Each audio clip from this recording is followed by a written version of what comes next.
pregunta interesante sería, Carlos, ¿y cuándo corresponde justamente citar? ¿Cuándo se tiene que citar? Bueno, no es que tu texto, y esto es algo muy importante, bien, si bien es cierto, es necesario citar, pero también hay que evitar el exceso. Bien, hay que evitar lo que algunos en el ámbito justamente académico denominan una casa de citas. O sea, que tu trabajo sea fundamentalmente, ¿no? Unas citas de terceros, ¿no? Que el 70, el 60% de tu trabajo sea citas, ¿no? Sea un collage, una suerte de un collage de citas, ¿no? Eso tenemos que evitar.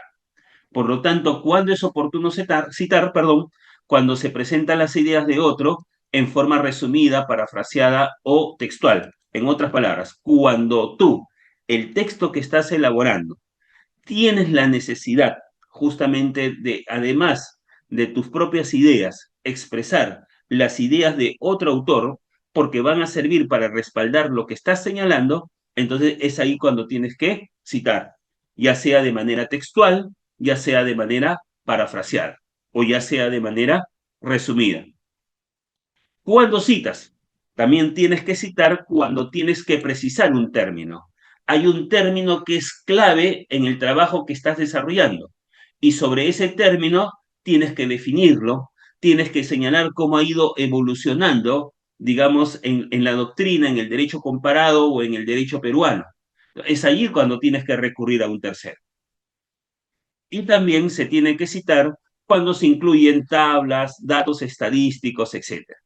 Claro, en un trabajo netamente teórico difícilmente se va a utilizar datos estadísticos, pero esto tiene que ver mucho con los trabajos de investigación, ¿no? Si por ahí tú estás redactando tu plan de tesis, estás redactando tu tesina, estás redactando tu tesis, y más aún todavía si es una tesis cuantitativa, ahí perdón, tienes que incluir justamente datos o tablas estadísticas, obviamente vas a tener que citar.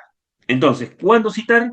Una vez más, cuando tienes la necesidad de darle un respaldo a lo que estás narrando, a lo que estás escribiendo con ideas o información de terceros.